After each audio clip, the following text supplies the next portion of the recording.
Baiklah, Assalamualaikum warahmatullahi wabarakatuh. Sebelumnya perkenalkan nama saya Muhammad Kianuzaki Edison dengan NIM C0D024019. Dan sini saya akan menerangkan materi mengenai melaporkan dan mengisi SPT dalam mata kuliah pajak penghasilan, pemotongan dan pemungutan dengan dosen pengampu Bapak Dr. Wirmia Kaputra dan Ibu Sheila Aprilia Munidayanti. Untuk yang pertama kita masuk ke pengertian SPT. Apa itu SPT? SPT adalah dokumen resmi yang digunakan oleh wajib pajak untuk melaporkan jumlah pajak terutang, data penghasilan, harta, kewajiban, serta informasi-informasi lain sesuai ketentuan perpajakan. SPT berfungsi sebagai sarana pelaporan dalam sistem self-assessment sehingga keakuratan pengisian SPT menjadi tanggung jawab penuh wajib pajak. Melalui SPT, pemerintah dapat melakukan pengawasan terhadap kewajiban perpajakannya dan memastikan bahwa setiap penghasilan telah dikenakan pajak secara benar. Untuk dasar hukumnya tersendiri, yang pertama ada Undang-Undang Nomor 28 Tahun 2007 UU KUP, yaitu mengatur tentang kewajiban penyampaian SPT.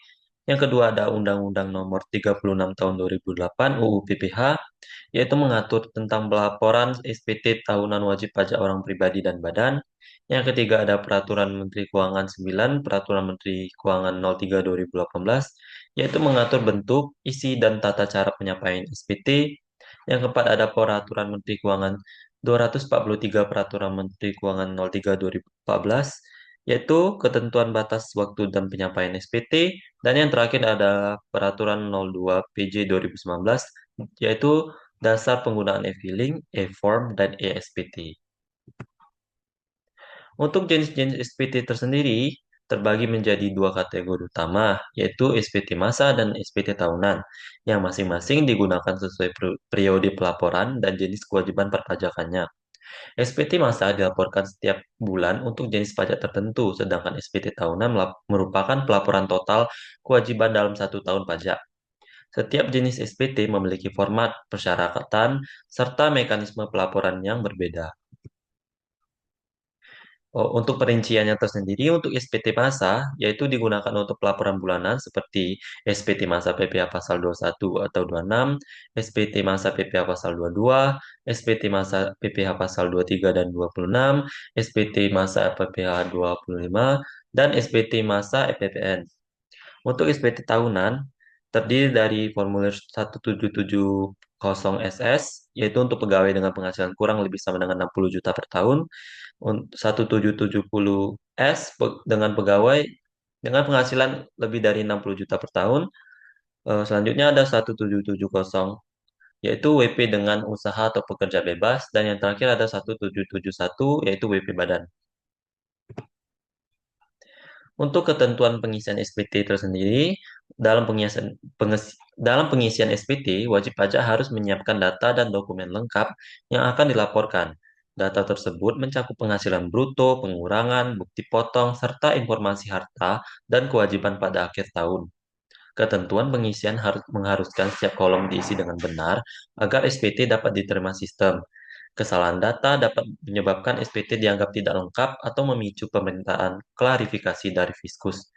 Oleh karena itu, penting bagi wajib pajak untuk memahami setiap bagian formulir dan menyesuaikannya dengan kondisi sebenarnya. Untuk dokumen-dokumen yang harus disediakan, yang pertama ada bukti potong 1721A1 atau A2, yang kedua ada rekap penghasilan dan potongan sepanjang tahun, yang ketiga ada bukti setor PPh, ID billing atau SSP bila ada kekurangan bayar, yang keempat ada daftar harta dan daftar kewajiban, yang kelima ada laporan keuangan untuk WP badan atau orang pribadi usaha, yang keenam ada NPWP, EVIN, identitas terbaru, dan yang terakhir ada dokumen usaha jika ada. Untuk alur pengisian SPT tersendiri, pengisian SPT dimulai dari tahap verifikasi identitas wajib pajak, kemudian memasukkan data penghasilan, pengurangan, penghasilan kena pajak, dan kredit pajak yang telah dipotong pihak lain. Setelah seluruh data diinput, sistem akan melakukan validasi. Wajib pajak kemudian memverifikasi ulang perhitungan sebelum SPT dikirim. Jika terdapat ketidaksesuaian, sistem akan memberikan notifikasi perbaikan.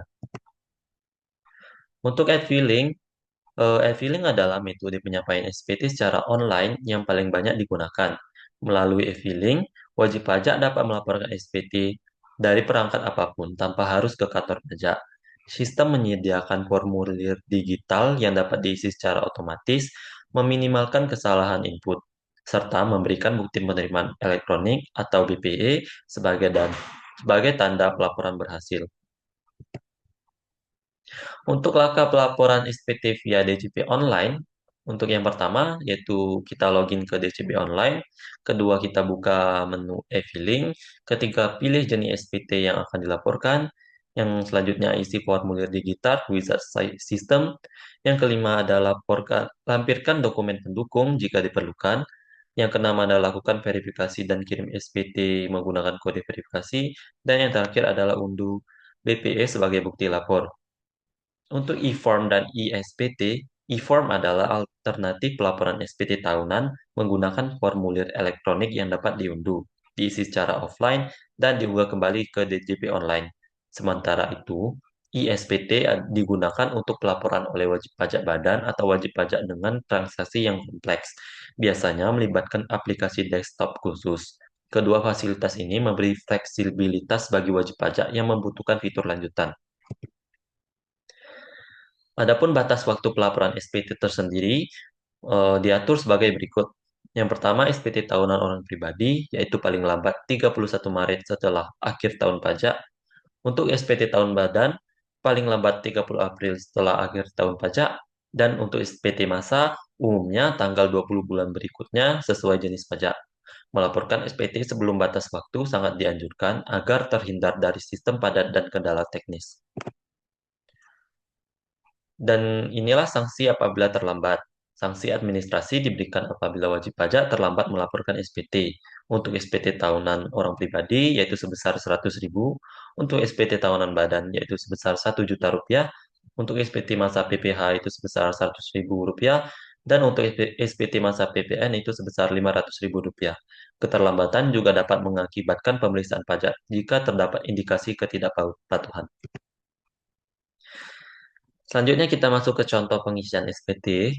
Seorang pegawai mendapat bukti potong PPh 21 dari pemberi kerja saat mengisi SPT. Yang pertama, login ke DJP online dan pilih e-filing. Yang kedua, pilih SPT 1770SS atau 1770S. Yang ketiga, unggah bukti potong PPh pasal 21. Yang keempat, isi data harta utang, penghasilan, dan tanggungan. Dan yang kelima, kirim dan dapat BPI. Kesalahan paling umum adalah tidak memasukkan bukti potong atau salah input penghasilan bruto. Baiklah, kesimpulan yang dapat ditarik dari materi melaporkan dan mengisi SPT ini adalah pelaporan dan pengisian SPT merupakan kewajiban penting dalam sistem self-assessment. Pemahaman yang baik mengenai jenis SPT, ketentuan pengisian dokumen yang diperlukan, serta mekanisme pelaporan elektronik sangat membantu wajib pajak untuk melaporkan SPT secara tepat waktu dan benar. Dengan memanfaatkan DJP online, proses pelaporan menjadi lebih mudah, cepat, dan efisien. Baiklah, sekian penjelasan materi mengenai melaporkan dan mengisi SPT. Semoga materi yang saya sampaikan dapat bermanfaat bagi semua orang. Terima kasih. Wassalamualaikum warahmatullahi wabarakatuh.